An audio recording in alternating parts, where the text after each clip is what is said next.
Olá, seja bem-vindo ao canal Jardim da Alma. Eu sou a Fabiana e hoje nós vamos continuar a leitura do livro Entre a Terra e o Céu, de Chico Xavier. Hoje é o dia do capítulo 3.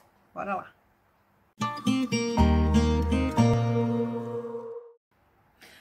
E agora sim, capítulo 3, título Obsessão. Penetramos o mais espaçoso aposento da casa, onde uma senhora de aspecto juvenil repousava abatida e insone. Moça de 25 anos aproximadamente, mostrava no semblante torturado harmoniosa beleza. O rosto delicado parecia haver saído de uma tela preciosa.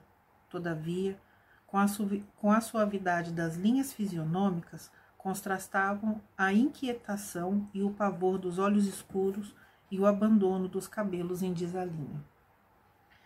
Ao lado dela descansava outra mulher sem o veículo físico. Recostada num travesseiro de grandes dimensões, dava a ideia de proteger a moça indiscutivelmente enferma. Contudo, a vaguidão do olhar e o halo obscuro de que se cercava não nos deixava dúvida quanto à sua posição de desequilíbrio interior. Conservava a destra sobre a medula alongada da senhora vencida e doente, como se quisesse controlar-lhe as impressões nervosas, os fios cinzentos que lhe fluíam da cabeça, à maneira de tentáculos de um polvo, envolviam-lhe o centro coronário, obliterando-lhe os núcleos de força. Indiferentes ambas à nossa presença, foi possível observá-las atentamente, identificando-lhes a posição de verdugo e de vítima. Arrancando-nos da indagação silenciosa em que nos demorávamos, Clarencio explicou.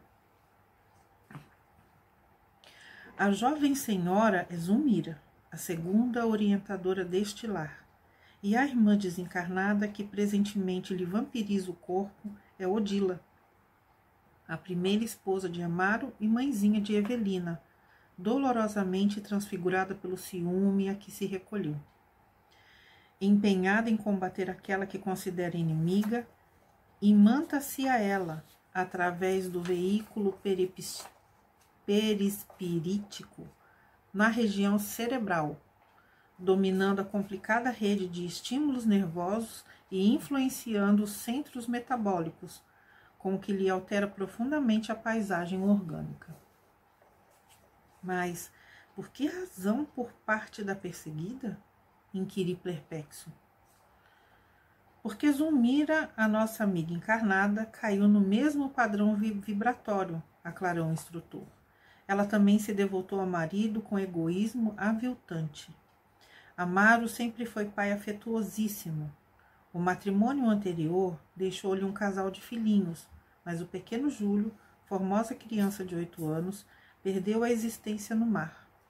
A segunda mulher nunca suportou, sem mágoa, o carinho do genitor para com o órfão de mãe. Revoltava-se, choramingava e doía-se constantemente diante das menores manifestações de ternura paternal, entrelaçando-se, por isso mesmo, com as desvairadas energias da irresignada companheira de Amaro, arrebatada pela morte.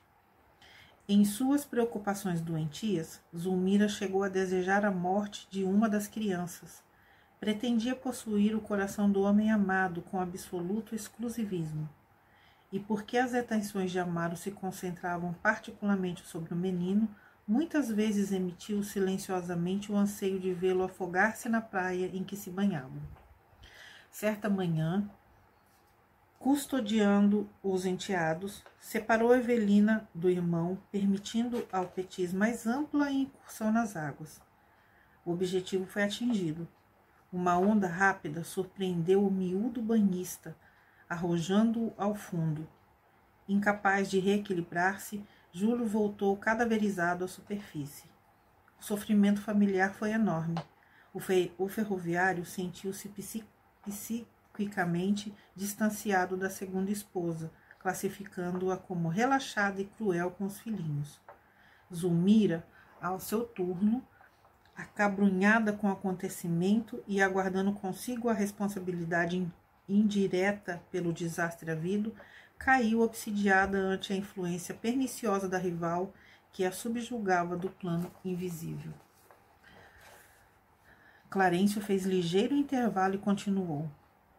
O sentimento de culpa é sempre um colapso da consciência e, através dele, sombrias forças se insinuam. Zulmira, pelo remorso destrutivo, tombou no mesmo nível emocional de Odila, e ambas se digladiam num conflito de morte inacessível aos olhos humanos comuns. É um caso em que a medicina terrestre não consegue interferência. Calara-se o ministro. Qual se não registrasse a presença por intuição, Odila movimentou-se e, agarrando-se à pobre senhora com mais força, gritou: Ninguém a libertará. Sou infeliz mãe espoliada. Farei justiça por minhas próprias mãos.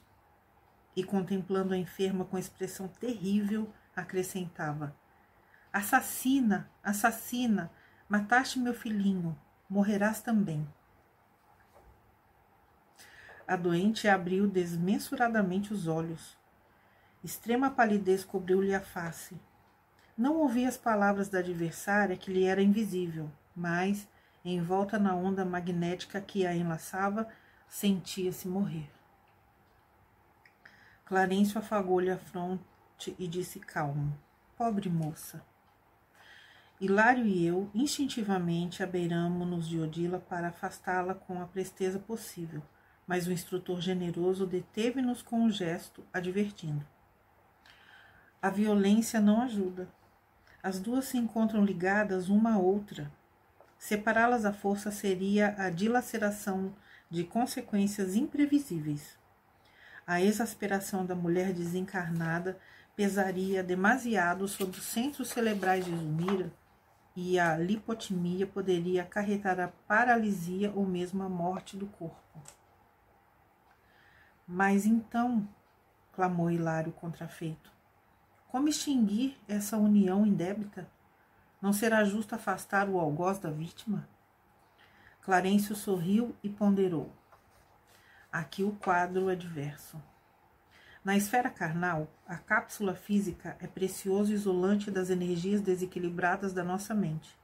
Entretanto, em nosso plano de ação, no problema que observamos, essas forças desbordam ameaçadora sobre a infortunada mulher, cujo corpo pode ser comparado a uma lâmina de fraca receptividade, sobre a qual seria perigoso arremessar uma corrente superior à capacidade de resistência a que se enquadra.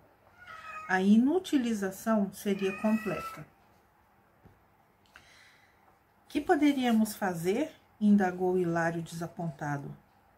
Precisamos atuar na elaboração dos pensamentos da infortunada irmã que tomou a iniciativa da perseguição. É imprescindível dar outro rumo à vontade dela, deslocando-lhe o centro mental e conferindo-lhe outros interesses e diferentes aspirações. E não podemos começar exortando-a? O ministro sereno obtemperou sem alterar-se. Talvez, assim de momento, não pudéssemos ou não soubéssemos. A preparação é indispensável. Nada custa uma conversação de censura, alegou meu companheiro, admirado. Sim, uma doutrinação pura e simples seria cabível. Contudo, não podemos esquecer que a organização cerebral da vítima permanece excessivamente martelada. Nossa intervenção no campo espiritual de Odila deve ser envolvente e segura para evitar choques e contra-choques que repercutiriam desastrosamente sobre a outra. Nem doçura prejudicial, nem energia contundente. O instrutor dirigiu piedoso olhar às duas mulheres e prosseguiu. A questão nessa casa surge realmente melindrosa. É necessário buscar alguém que já tenha amealhado na alma bastante amor e bastante entendimento para conversar com o poder criador da renovação. Refletiu alguns instantes e aduziu. Contamos em nossas relações com a irmã Clara. Rogaremos o concurso dela. Modificará Odila com seu verbo coroado de luz inclinando-a ao serviço da conversação própria.